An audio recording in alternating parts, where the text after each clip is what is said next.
Hunter, Miracle, once again on an intelligence spellcaster. Like, it's just a lot of really cool stuff with this draft. So it feels like both teams kind of knew what was going to be drafted, yes, and in a way preempted that, and both lineups did accept that there was already a counter on the table, but they drafted it anyway, just feeling like it's too good for them in some ways. Too good for the meta, too good for their team, whatever it is, they've gotten it anyway. And this right here is going to be the matchup of the series.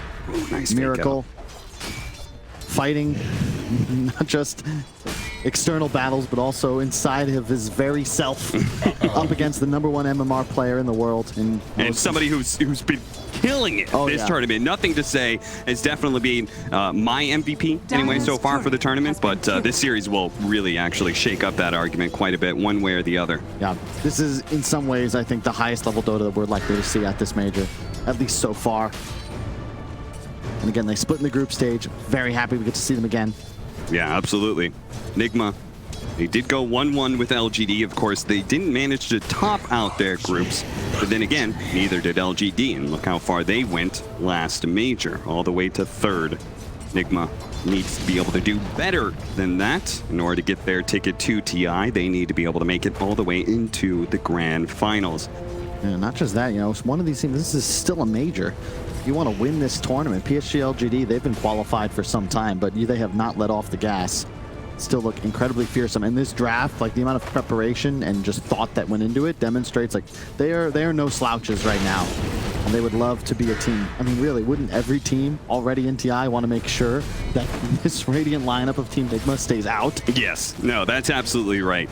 You either want Nigma to be in the qualifier, knocking out other teams, or potentially keeping them out of TI entirely, as you just cannot underestimate the power of these sort of squads. And LGD didn't even move to try and stop him at all. They watched him walk up there and take their stuff. I mean, only the puck can really rotate. That's the one issue with this lineup, and here it comes. Keeping to the top lane. Yeah, they're going to go for it. See if they can get the 2-man coil. Nope, it's only going to be 1 man onto mind control. The last couple of shots following Curl, but they're going to focus on this Dragon Knight. A much bigger kill. Curl hanging around, trying to help out his offlaner as best as possible, but he won't be able to do it.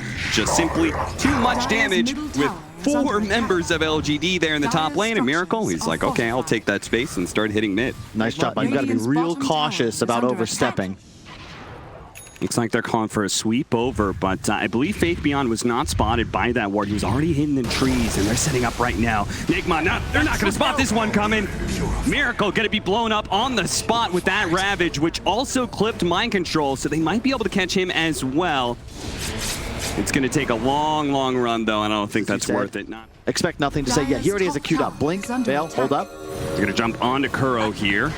Arrow, Curl, not able to dodge it. And that's commitment from Faith Beyond to be able to finish off the captain of Nigma. Now, does manage to steal the arrow, and they've also killed the Undying. Faith Beyond is in a little deep right now, and ILTW, recognizing that, is trying to slow him down. Slow his retreat as much as possible. They're going to have to do something here. A coil goes out. They're going to turn and go for mind control instead. Mind control brings the rest of LGD back, but it does cost him his life. Can LGD keep going here with a 1-man advantage? Are they going to back up and use big cooldowns, find kills, walk into the Roche pit? That's going to be the play for PSG.LGD. They've got a lot of map control.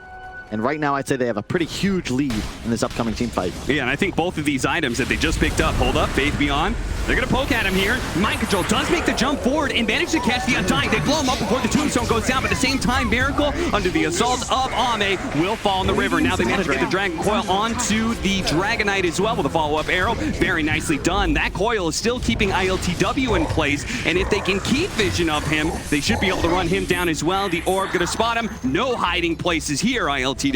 He follows LGD, winning a big fight. Yeah, you can't fight. These two supports, even though they picked off the Undying, they have all their spells. They're just going to go. Yeah, they're going to keep it up.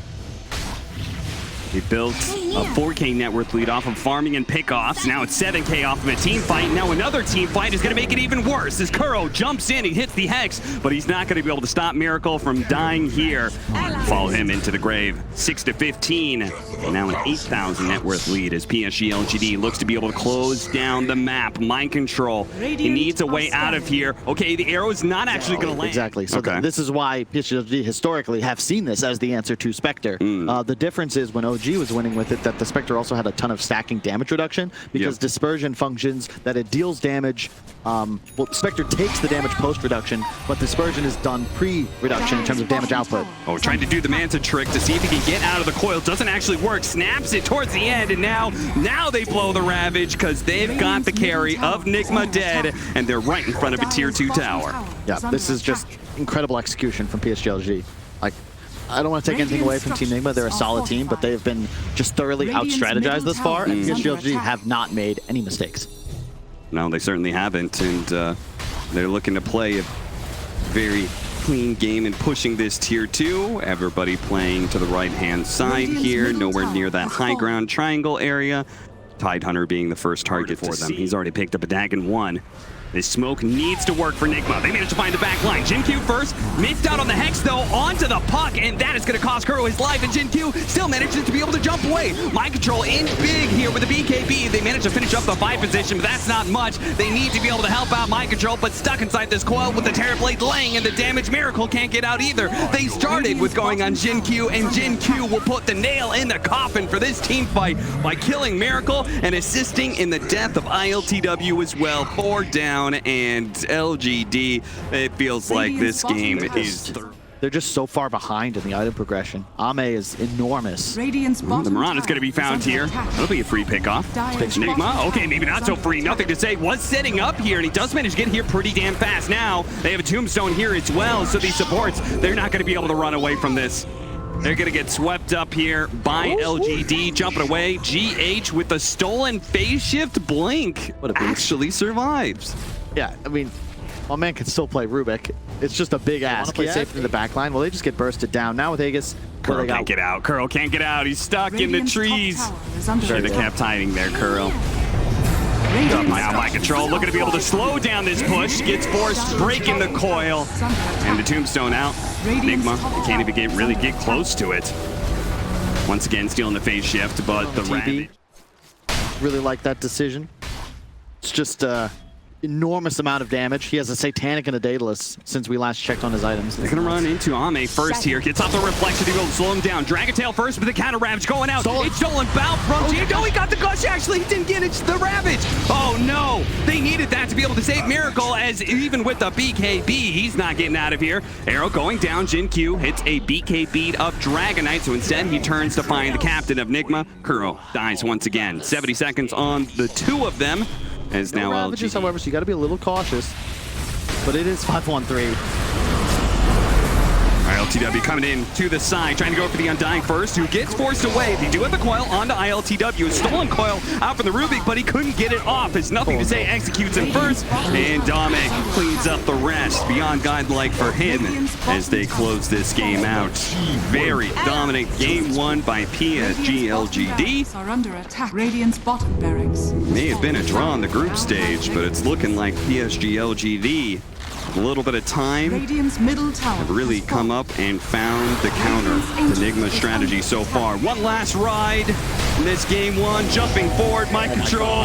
That's a tanky Dragonite, but he looks like nothing compared to AME and all the damage he's able to pump out. Actually getting AME a little bit low. Maybe they can kill him. Oh no, the Ravage, it spoils everything. It gets up as Satanic.